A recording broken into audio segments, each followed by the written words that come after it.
जय श्री कृष्णा। दोस्तों, कैसे हैं आप लोग? मैं जहाँ तक सोचता हूँ आप लोग कुशल और मंगल से होंगे।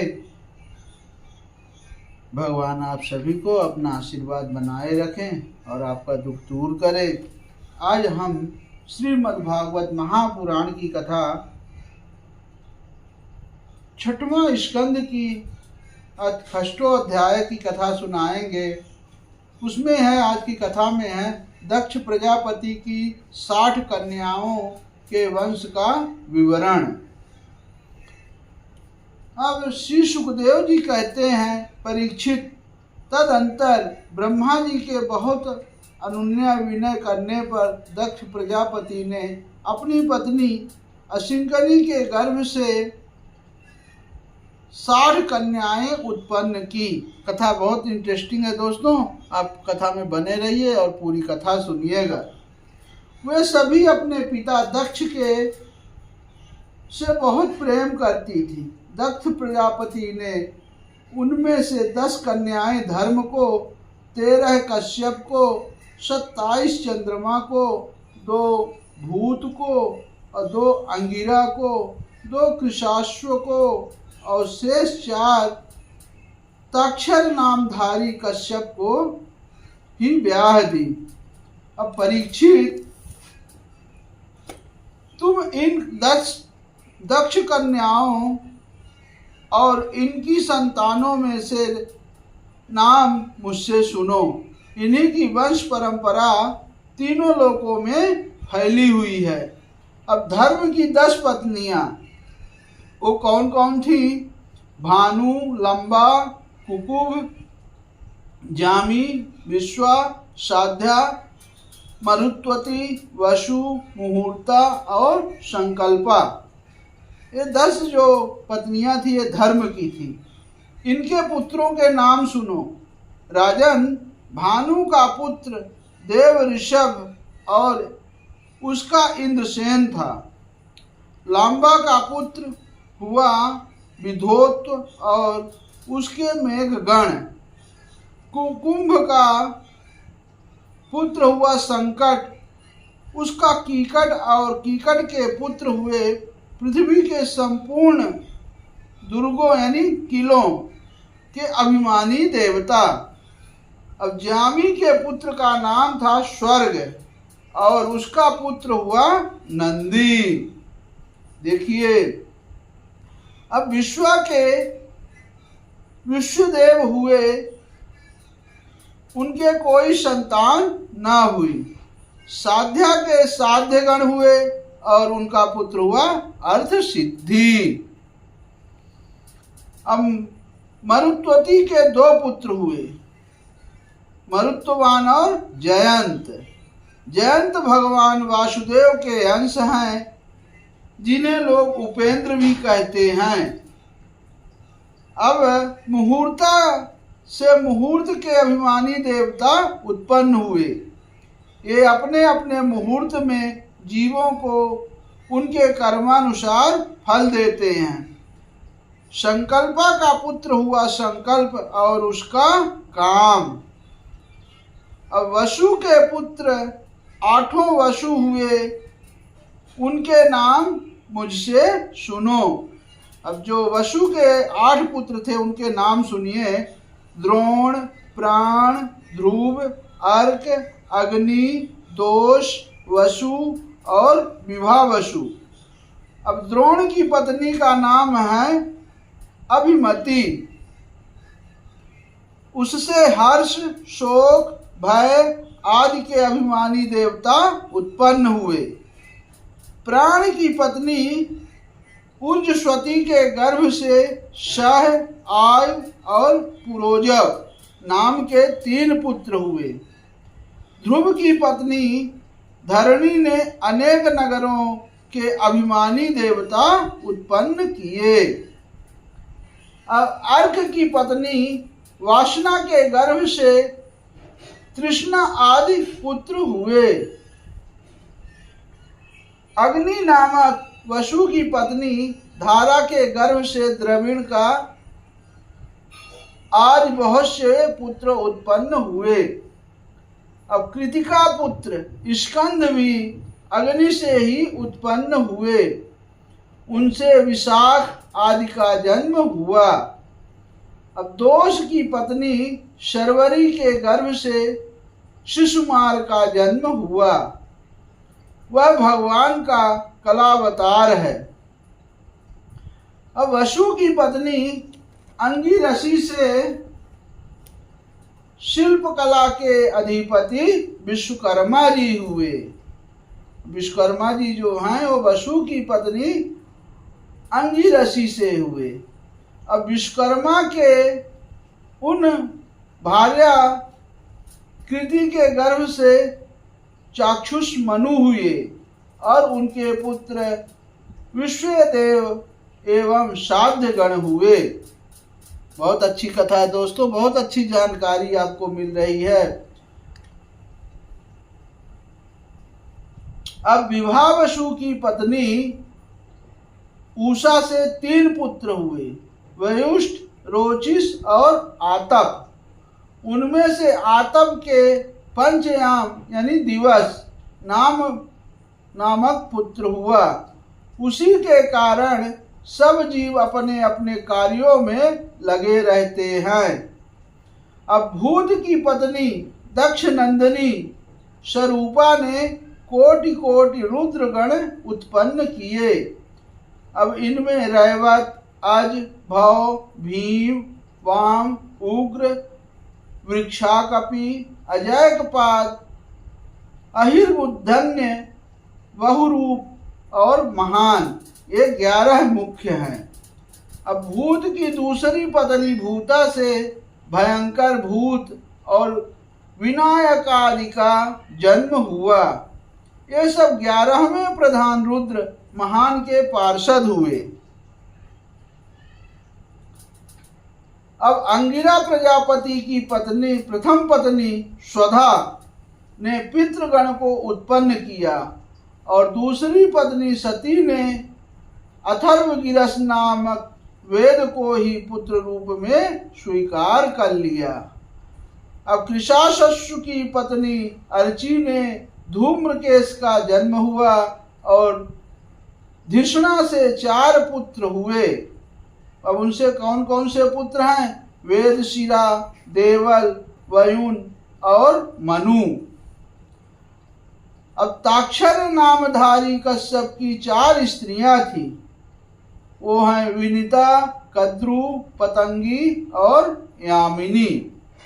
अब पतंगी से पक्षियों का और यामिनी से सलंभों यानी पतिंगों का जन्म हुआ। अब विनीता के पुत्र गरुड़ हुए, ये ही भगवान विष्णु के वाहन हैं। गरुड़ भगवान की माता का नाम विनीता है। अब विनीता के ही दूसरे पुत्र अरुण हैं, जो भगवान सूर्य के सारथी हैं। अब कद्रु के अनेकों नाग उत्पन्न हुए।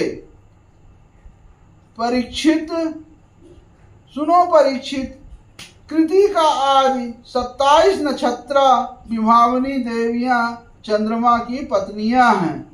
रोहिणी से विशेष प्रेम करने के कारण चंद्रमा को दक्ष ने शाप दे दिया, जिससे उन्हें क्षय रोग हो गया था। उन्हें कोई संतान नहीं हुई।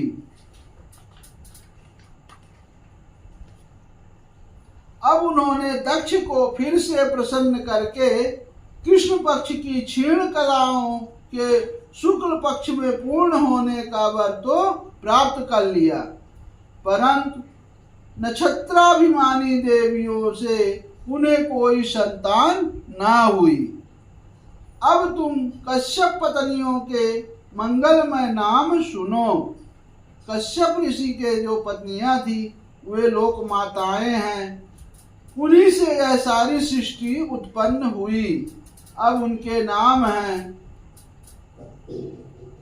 अदिति, दिति, दनु, काष्ठा, अरिष्टा, शूरसा, ईला, मुनि, क्रोधवशा, ताम्रा, सुरभि, शर्मा और तिमि। इनमें तिमि के पुत्र हैं जलचर जंतु और शर्मा के बाघ आदि हिंसक जीव। अब सुरभि के पुत्र है भैंस गाय तथा दूसरे 2 खुर वाले पशु। त्रामा की संतान है वाज गिद्ध आदि शिकारी पक्षी। अब मुनि से अप्सराएं उत्पन्न हुई। क्रोधावशा के पुत्र हुए सांप बिच्छू आदि विषैले जंतु। ईला से वृक्ष लता आदि पृथ्वी में उत्पन्न होने वाली वनस्पतियां और सुरसा से यातुधान यानी राक्षस उत्पन्न हुए। अब अरिष्टा से गंधर्व और काष्ठा से घोड़े आदि एक खुर वाले पशु उत्पन्न हुए। धनु के 61 पुत्र हुए। उनमें प्रधान प्रधान के नाम सुनो। द्विमूर्धा शंबर अरिष्ट हयग्रीव विभावसु अयोमुख शंकुशिरा स्वरभानु कपिल अरुण पुलोमा विस्पर्वा एक चक्र अनुतापन धूम्रकेश विरूपाक्ष विप्रचिति और दुर्जय। अब स्वरभानु की कन्या सुप्रभा से नमुची ने और विस्पर्वा की पुत्री शर्मिष्ठा से महाबली नहुष नंदन आयाति ने विवाह किया। बहुत सुंदर कथा है दोस्तों। अब धनु के पुत्र वैश्वानर की 4 सुंदरी कन्याएं थी। इनके नाम थे उपदानवी हैशिरा पुलोमा और कालका। इनमें से उपदानवी के साथ हिरणाक्ष का और हैशिरा के साथ क्रतु का विवाह हुआ। अब ब्रह्मा जी की आज्ञा से प्रजापति भगवान कश्यप ने ही वैश्वानर की शेष 2 पुत्रियों पुलोमा और कालका के साथ विवाह किया। उनसे पौलोम और काल के नाम के 60,000 रणवीर दानव हुए। इन्हीं का दूसरा नाम निवाद कवच था। ये यज्ञ कर्म में विघ्न डालते थे। इसलिए परीक्षित तुम्हारे दादा अर्जुन ने अकेले ही उन्हें इंद्र को प्रसन्न करने के लिए मार डाला। यह उन दिनों की बात है जब अर्जुन स्वर्ग में गए हुए थे। अब विप्रचित्ति की पत्नी सिंहिका के गर्भ से 101 पुत्र उत्पन्न हुए। उनमें सबसे बड़ा था राहु। राहु की मां का नाम है सिंहिका। ये विप्रचित्र की पत्नी है सिंहिका। अब जिसकी गणना ग्रहों में हो गई, शेष 100 पुत्रों के नाम केतु था। एक ही पुत्र का नाम राहु था और बाकी 100 पुत्र जो थे उनका नाम केतु था। परीक्षित अब क्रमशः अदिति की वंश परंपरा सुनो। इस वंश में सर्वव्यापक देवाधिदेव नारायण ने अपने अंश से वामन रूप में अवतार लिया था। अब अदिति के पुत्र थे। कौन कौन से पुत्र हैं? विवस्वान, अर्यमा, पूखा, त्वष्टा, सविता, भग, धाता, विधाता, वरुण, मित्र, इंद्र और त्रिविक्रम यानी वामन। यही 12 आदित्य कहलाए। अविश्वान की पत्नी महाभाग्यवती संज्ञा के गर्भ से श्राद्ध देव वैवस्वत, मनु एवं यम यमी का जोड़ा पैदा हुआ। संज्ञा ने ही घोड़ी का रूप धारण करके भगवान सूर्य के द्वारा भूलोक में दोनों अश्विनी कुमारों को जन्म दिया। बहुत सुंदर। अभिविश्वान की दूसरी पत्नी थी छाया। उसके शनैश्चरी और सावर्णी मनु नामक के 2 पुत्र तथा तप्ती नाम की एक कन्या उत्पन्न हुई। तप्ती नाम की। अब तप्ती ने सवर्णन को पति रूप में वरण किया। अब अर्यमा की पत्नी मातृका थी, उसके गर्भ से चर्षणी नामक पुत्र हुए। वे कर्तव्य अकर्तव्य के ज्ञान से युक्त थे, इसलिए ब्रह्मा जी ने उन्हीं के आधार पर मनुष्य जाति की ब्राह्मण आदि वर्णों की कल्पना की। अब पूखा के कोई संतान ना हुई। प्राचीन काल में जब शिव जी दक्ष पर क्रोधित हुए थे, तब पूखा दांत दिखाकर हंसने लगे थे, इसलिए वीरभद्र ने इनके दांत तोड़ दिए थे। तब से पूखा पिसा हुआ अन्न ही खाते हैं। अब दैत्यों की छोटी बहन कुमारी रचना त्वष्टा की पत्नी थी। दैत्यों की छोटी बहन कुमारी रचना त्वष्टा की पत्नी थी। अब रचना के गर्भ से 2 पुत्र हुए, सन्निवेश और पराक्रमी विश्वरूप। इस प्रकार विश्वरूप यद्यपि शत्रुओं के भांजे थे, फिर भी जब देवगुरु बृहस्पति ने इंद्र से अपमानित होकर देवताओं का परित्याग कर दिया, तब देवताओं ने विश्वरूप को ही अपना पुरोहित बनाया। दोस्तों, कथा कैसी लगी? पूरी जानकारी आपको मिल गई। श्रीमद्भागवते महापुराणे पारमहंस्यां संहितायां षष्ठस्कन्धे 6ठो अध्याय समाप्तः। बोलो श्री कृष्ण कन्हैया लाल की जय। बोले श्री लक्ष्मी नारायण भगवान की जय। बोले उमापति महादेव की जय। राजा रामचंद्र दरबार की जय। अम्बे मात की जय। हनुमंत लाल की जय। जय श्री गणेशाय नमः।